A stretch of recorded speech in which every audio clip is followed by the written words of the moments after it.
Broadcasting from the business capital of the world, this is the Podcast Business News Network. And welcome back, everybody. It's got a fascinating story. And it starts when he was much younger as a tennis pro. And that continued on to $1 million contracts, many. And then he kind of left that behind and moved into the field of architecture. We've got him here today. He's got a brand new book out that centers on his tennis career, My Own Court, the life story of tennis legend John Riggio. And John's back with us. Hey, John, how you doing today? Great, thanks. Hi, Steve. How are you? I know the book just came out just a few weeks ago. Congratulations again on that. That's fantastic. You're welcome. Why don't we look deeper into the book? We just mentioned it last time we got together. Where do we start? Can we go through the book? Yeah, I think first, yes, I made the book. It was just published February 26th, and I have 2 hard copies of them. One is the book here. This has the hardcover binding. So for a little more money, you can get it with a nice hardcover. Mm-hmm. And the picture is right on the hardcover of the book. And it's really good. It has approximately 232 pages, has everything in here. And then I have the soft cover. It's listing here on Amazon for $18.99 right now. And this is the soft cover this is pretty good. This is easy like to put in your bag. It's a little lighter. Mm-hmm. And it's really good reading. Wow. So the book I really was just a result of really these videos and starting off all the way back with the audio broadcasts. And so from making them, I wrote the book. I included the podcast network in here. I have a couple pictures I'll go over today. I'll show you where they are in the book. And the book overall, what I did was I made it really very straightforward. It's a book really like maybe a 12-year-old could read this book and they could really start to dream, get some ideas of how to move forward. And that was the basic idea. I try not to go off course too much with different stories. I think I have all kinds of very interesting stories in the book. And you could probably go off and just, talk about them. I think some of my podcasts, the ones that we had already discussed, go in more detail. They give some names. I left a lot of names out of here. I just kept the book very straightforward, easy to read. And I took out any sexual content out of the book, any kind of violence, any kind of incident that took place. I tried to keep it under 5. So I tried to keep those things to a minimum. So it's good for any audience to read it. And probably like, maybe as early as 12 years old. Sure. Teens, adults would like to read this book. It's very interesting. I think one thing that's good about older people to read, there's a lot of names that were in the news. And that's really like from my generation. So if you're like in the 50s, you might want to read this book and these different names that they were on TV and things like that. So that is another thing about the book. And gotta say, they're tennis legends. And I remember, a while back doing a podcast with you, and you dropped some of the names of some of those tennis stars. Many different ages would remember the names of them. They made a mark. It was a time back then, call it the 80s, where these sports figures were very noted. It made a mark on us.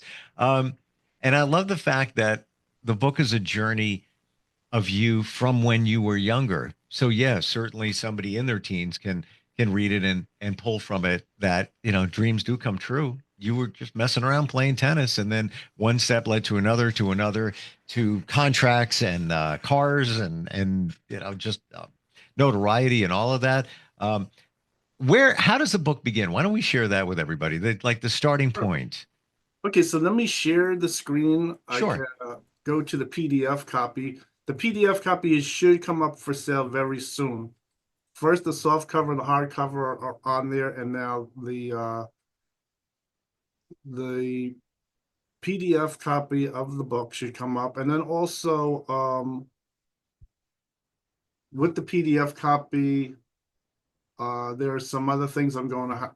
Audiobook is going to come up too, so you could just listen to the book too. You don't have to read anything. That should come up shortly also. So this here, this is the PDF copy of the book. And so I think just starting off at the very beginning, I just say, let's pass the introduction.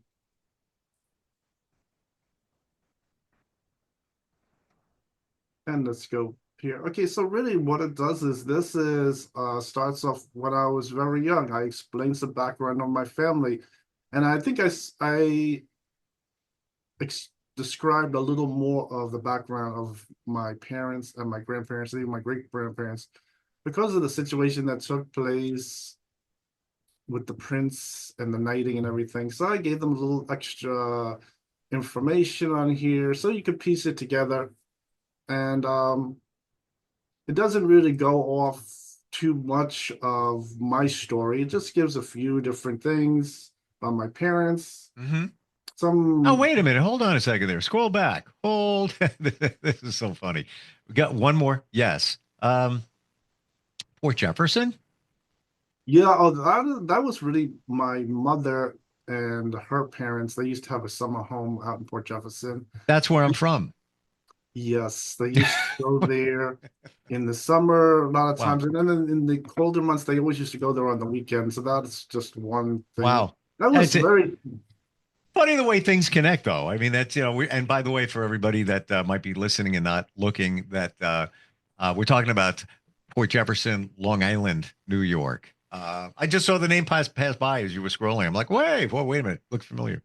Wow. yes. Yeah, so they used to go there to their summer home, and I think that's typical of a lot of people at that time in history. A lot of summer homes were in Port Jefferson. They had different areas out there on Long Island. A lot of people used to go drive right there in the weekend and the summer, and they used to live in the city, so they like to go out there, the nice countryside for on the weekend, Mhm. and that's was one thing. And then from there, I just described the story of how when I was very young, we went out to the courts and I started to play tennis and started to break those wood rackets back then. So I got an idea that I could play tennis, and I described that in the story here.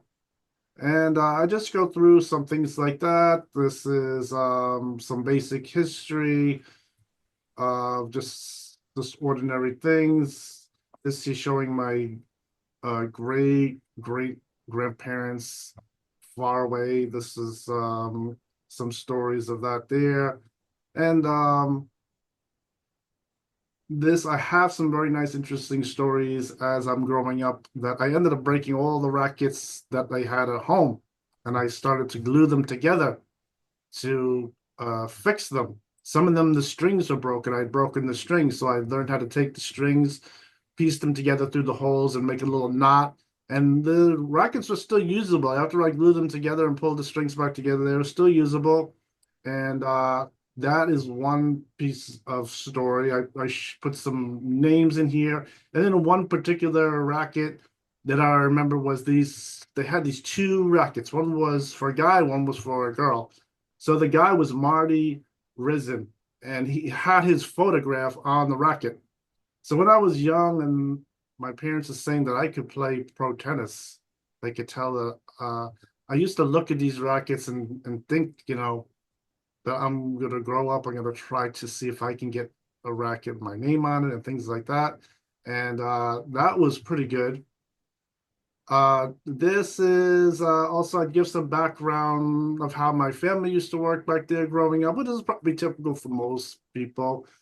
I think if someone could read this, they could always just compare it, things like that.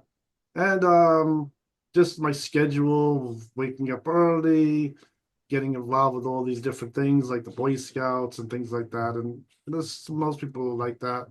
And just some things like when I was young, I was meeting people that were in the news a lot. I think even here I put in some incidents when I was meeting politicians and their children and things like that. And then I just go through some things of growing up and the public school, pointing out that I could play professional sports when I got older. They could tell by different tests they did, exercises, things like that, that they could tell that I could achieve with that. I just sort of see the situation here in my family also.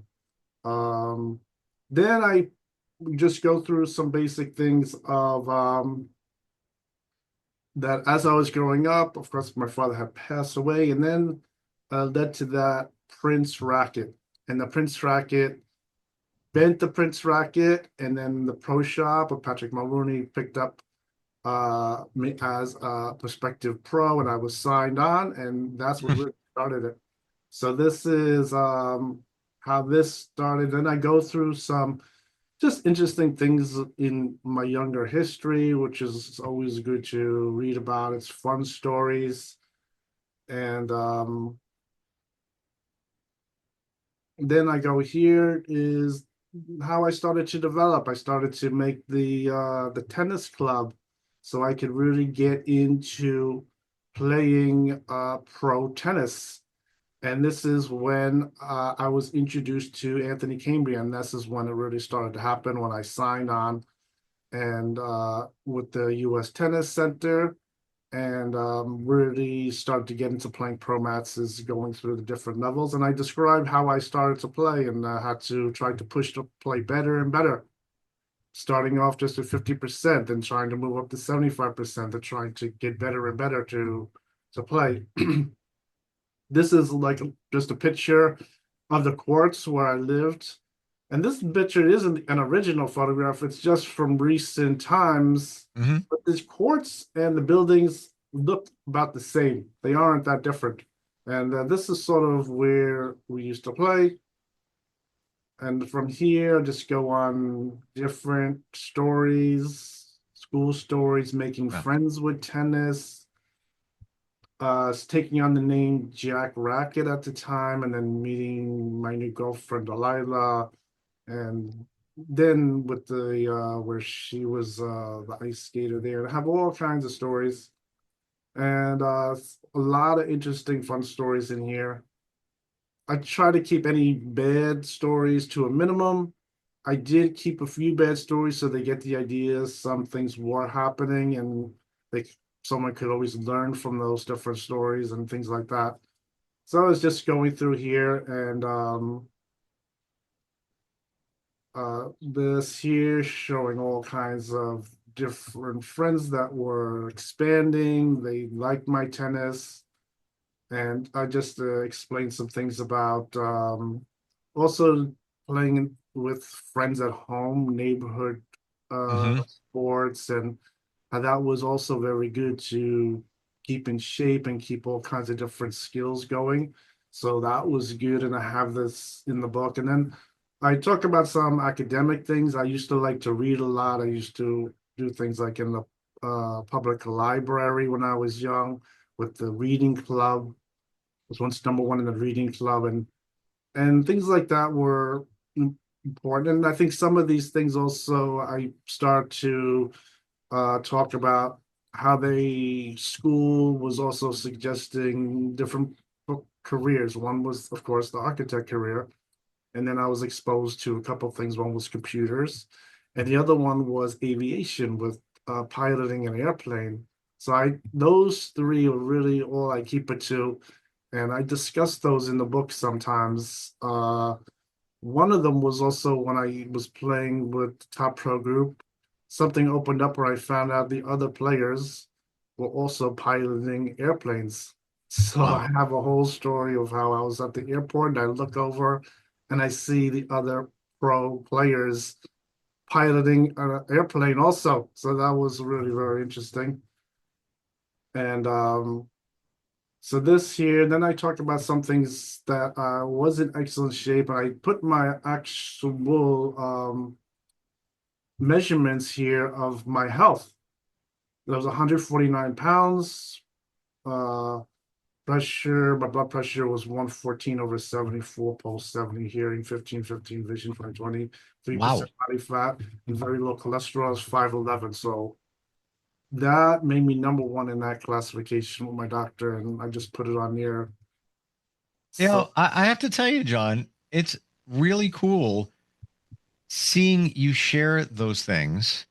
Um, Even, your medical stats from when you were, getting deep into this. Um, it gives us a better feel for you, in terms of what kind of shape you were in. And when we talk about the book being for anybody, it's an example that if you lead a clean life and you exercise all the time, and it seems like you no matter what you were doing, you were always moving, whether it's on the court, you're playing another sport, whatever it is, but that led to the success there and staying in shape, lesson to be learned right there. yeah, I was able to utilize my thin body and running around and things like that, and really was able to use it to play tennis. So that was one thing that I did, and this whole thing with the physical exam was very good. But one thing I don't know if everyone knows about, but to play pro tennis, you have to have a physical exam. Not everyone passes the physical exam. It's really important. They want to know that the player is going to go there and his physical condition is where he's not going to collapse or anything. He's going to play safely. So they do have a physical exam. They have that also for the piloting. So this particular doctor, I knew to take the physical exam for piloting an airplane, and then also the physical exam for playing sports. So I Wow. was able to go to this doctor for both of them. And it turns out he was also involved not only as a aviation doctor, but he was also a doctor for pro sport players too. I was really lucky that he was able to work on both of them, and that really helped me. So I was able to get a lot of insight into that. And whenever I had some injuries in tennis, I used to go back to this doctor, and I always did pretty good. I was able to heal from them. They weren't serious, so I was lucky. But whenever I went back there, I always learned different things about what was happening with my different pulls of my muscles and pains and things like that. And I was able to really get through them. So that would work good. Mm. I just talk about interesting things like also the different stories and sports. And then from there I start to get into some different stories of what was happening on the court, playing different players and things like that. And talking about some things about when the prospects they sent over the scouts to look at me and see which one wanted to really pick me up for the sponsorship with the different racket companies. So I went through that. And so the book goes through everything. It isn't really like a total encyclopedia of everything. I think some things I said on the videos I didn't put in the book. I didn't have room for everything. So I went through and tried to keep it as a nice story that flows through and try not to go off the path too much. Just try to keep it so they get the idea of this is really like a story directly going through tennis. And then it culminates also in the story of when uh, I started to do the audio broadcasts and the video broadcasts for my architect profession just in recent years. This is like the year 2019. And I show here, I think if I'm gonna let me go down to this here. I describe how I started my office also. Describe some networking stories I had talked about and meeting different political parties through the years, getting help from a variety of all different kinds of people, different political parties. And this here just shows some things here. with my career. And then as I go through, I start to talk about the podcasts. So the podcast really started to take place in my office here in New Jersey. And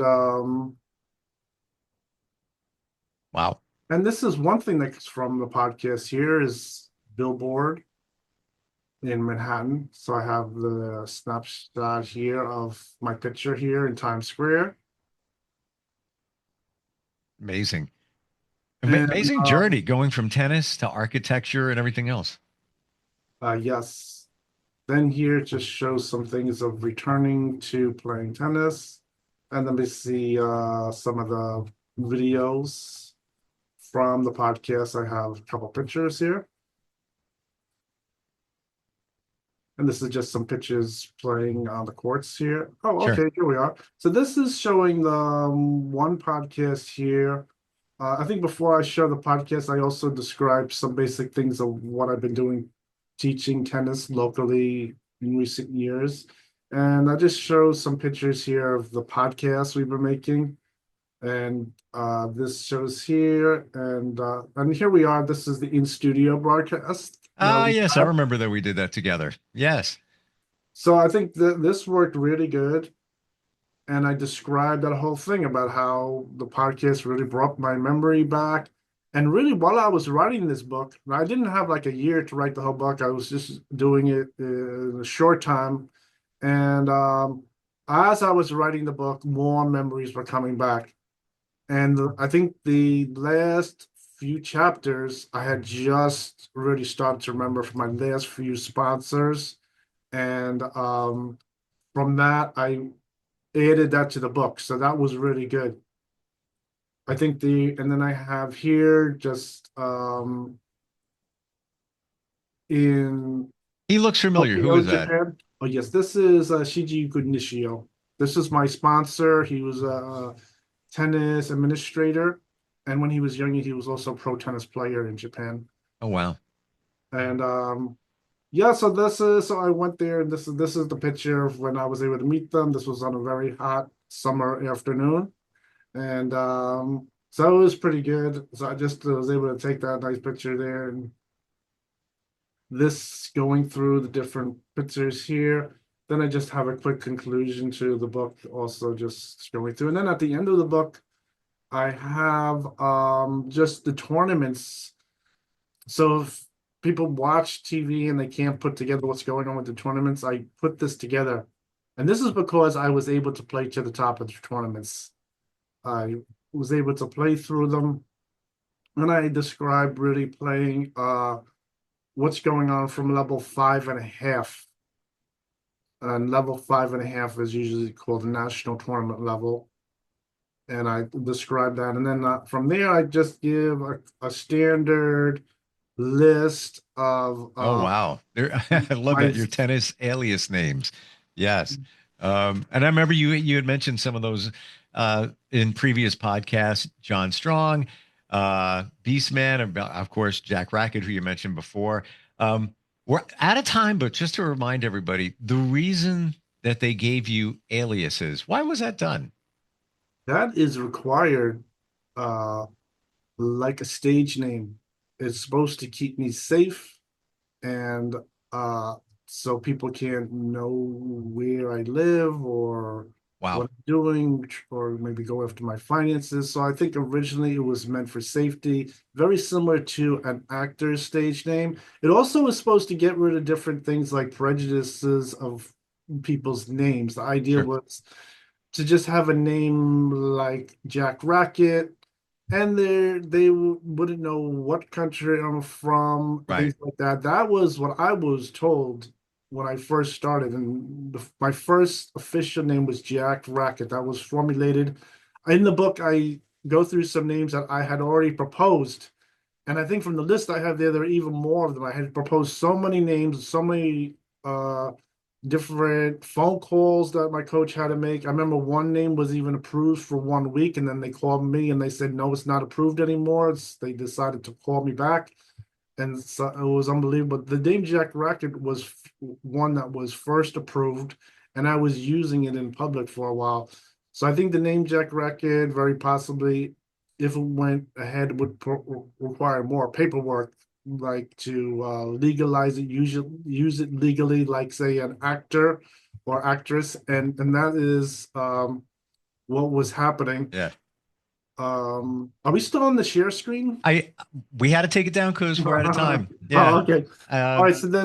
So really, and also the word tennis legend is an official term. I was told I made the official term tennis legend by winning a certain number of tournaments, and I was then given that title by the ATP. If there was any other things like that, I might not have remembered all of the things that I have earned. I'd list as many things I can remember, but the word tennis legend is an official term that I have earned by winning a certain number of tournaments. Amazing. John, thank you for sharing that. I'm glad we dug into the book. It's available on Amazon. What a great read. What a great inspiration. Doesn't matter if you're aspiring to play tennis or just play on the weekend. A lot of insight there, but just a journey of having a affinity for something and then what it can turn into. My Own Court, the life story of tennis legend John Riggio. Find it on Amazon. Of course, your website, easy to find in itself. It's simply your name, right? John, RIGGIO.com. Yes, that's correct. Beautiful. John, thank you so much for being here today. Really appreciate it. Well, thanks a lot, Steve. Talk to you later. We'll be right back.